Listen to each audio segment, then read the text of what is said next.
Hey everybody, John Proulx here. You know, students often ask me what my process is like when I just sit down to play a song for the first time. So I thought I would just take a tune, let's say Bésame Mucho, it's one of my favorite songs. I'm just gonna play this tune for you one time through, do a little soloing, and then play the head out. And then I'll kind of break down my process and we'll get into some of the techniques that I like to use.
All right, so wasn't that beautiful? I just love playing that song. So let me break down some of the techniques I was using. Well, first of all, as you can see, we're in the key of D minor. And sometimes I start a song without doing an introduction, and this is one of those songs that I like to do just because everybody knows this song so well that you don't even need an introduction. And the cool thing about this is it has this kind of Latin groove in the left hand, almost like a tango that goes like this. Do you hear that left hand? It's like 1 and 2 and 3, 4, 1. You can almost picture the dancing happening there, right? So I started off playing like that.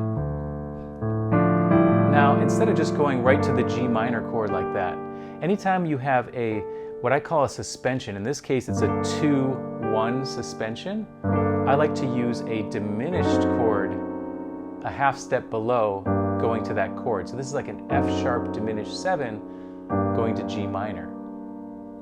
Then I went chromatically down like this, like a G minor major 7, then a G minor over F, and then a A7 over E to A7, and then instead of just ending on a D minor, I love the suspensions, this. Do you hear that? The 2-1, da, da. And then on the 5 chord, I put in a little sharp 11 on that A7, so it's like an E flat or D sharp to an E. And then, this is what I love, this chord here, it's an A half diminished, but the 11th is in the melody. And so I also like to add this natural 2, it's also called, in the scale they use, it's called a Locrian sharp 2. But it's this beautiful bright note up there. And then on the 5 chord on the D7, I put in a sharp 11 there and the flat 9. And again, instead of just going like this, right, on the G minor, I did that same diminished, F sharp diminished. And sometimes I'll put in a 5 chord here before I go to the... So it's D minor, then instead of going to like a B half diminished, I went F7 or F13, E7 with a flat 9, A7 flat 9. And then what I love to do in these transitions, I went with 2 hands. So it's going up to the 5 chord, which is an A7, going a half step above, and going da da da da da da, kind of walking down. It's very dance-like. And so in terms of the rhythm, it's 1, 2, and 3, 4, 1, 2, and 3, and 4, and 1. Then it's the A section again, right? F sharp diminished to G minor. Now here, I also did something really interesting. Whenever I just land on a chord like this for a little while, I like to embellish that chord by playing a G minor and then a C major over G to G minor. Isn't that cool? Then I do that walking down thing again. Minor major 7, A over E7, A7, 2-1 suspension. A7 sharp 11. A half diminished with that a natural 9, flat 9 sharp 11, F sharp diminished 7 to G minor, A7, F13, E7 flat 9, A7. That's another nice thing you can do whenever you have just a 1 chord, is to go almost like that same idea of the C over D. Or in this case, it's like an E half diminished, right? Or you can think of it here as a G minor over D. Now instead of just waiting and then going to the bridge here, I went to an A flat 13 with the sharp 11. What that is, it's a tritone of D7, which is 5 of G minor. Okay, so that's a really cool thing you can do. Tritone substitution, A flat, and then to the bridge. Now when I get to this bridge, I love doing the intervals of 6 in my right hand. Like that. Now here I made it E7, A7. Now here, instead of just landing on the D minor and staying there, I made it a sus, D9 sus, and then with my left hand I went chromatically up to the 3rd and then put the flat 9 here, like this. And then back to the G minor 7, but I moved it up an octave because I wanted these 6 to continue like this.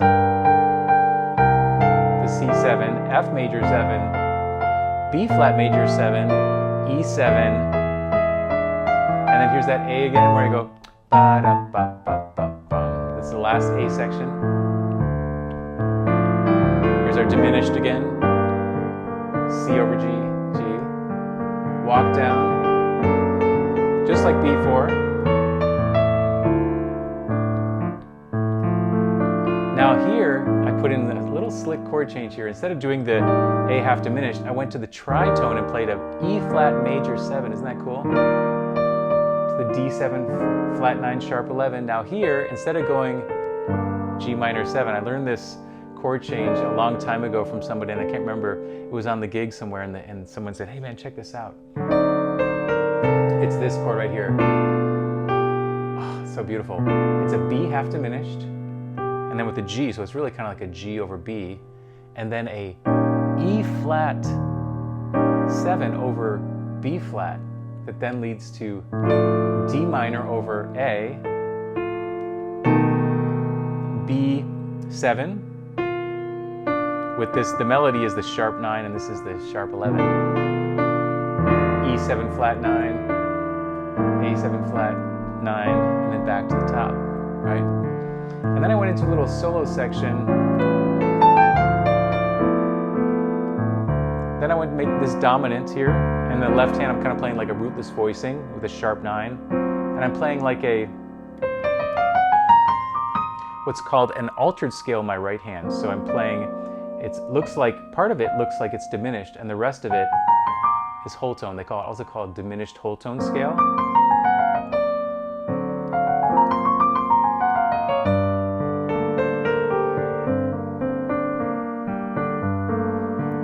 Now I went, this da da da da da also comes from that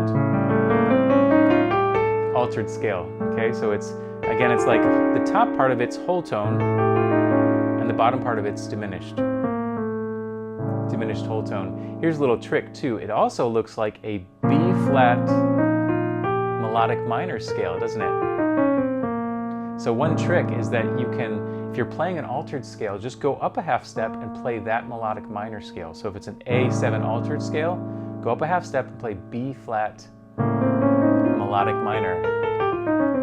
Or you can just do this whole tone down like this, and then half step, whole step, half step. Sometimes I'll add in the blues scale in there as well. That was a D minor blues scale.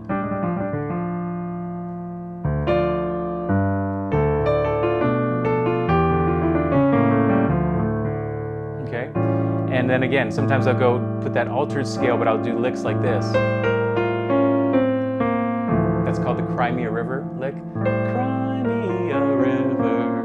So it starts on the sharp 9, flat 9, sharp 5, 3, sharp 9, flat 9, and then resolves to the 5 of the 1 chord. So then I get to the bridge, right? When I get to the bridge, then I went back to the melody, and it's just like before. Sus, and then I put that F sharp in there, so making like a D7 flat 9, and then again I moved up an octave and went C7, F major 7, B flat major 7, E7, and now here's that lick again. And we're back to that kind of tango groove, right? Diminished, C over G to G, just like before.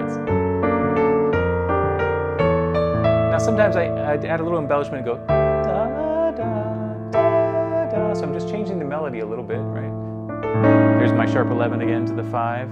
Now here is that slick chord again, E flat major 7, D7 flat 9, sharp 11, walking down to B half diminished, or G over B, E flat 7 over B flat. Now here is just a little, they call it a tag ending, where I just repeated this last phrase. And then again. And then last time. And then at the very end, I ended on a G minor 7, which is 4 in the key of D minor, and I added kind of like a C major triad. I played what looks like a G minor or a B flat triad, and then I played a C major, and then I quoted the melody at the end and went, and then I ended on a G7 with the sharp 11, and I arpeggiated what looks like an A major triad, and I put an F in there too. So there's so many really cool techniques of this song, and just have fun with it. Maybe you can use some of these ideas and come up with your own arrangement. Thanks again for hanging out with me today and getting inside my head a little bit with this arrangement, and I hope to see you on another Inside of the Arrangement soon. Take care, everyone. So long. Hey, thanks for watching, and if you enjoyed the lesson, please let me know in the comments. Also, be sure to check out pianowithjonny.com. We have over 1,000 step-by-step lessons for all playing levels where you'll learn your favorite songs, styles, and how to improvise at the piano. Thanks for watching, and I'll see you in the next one.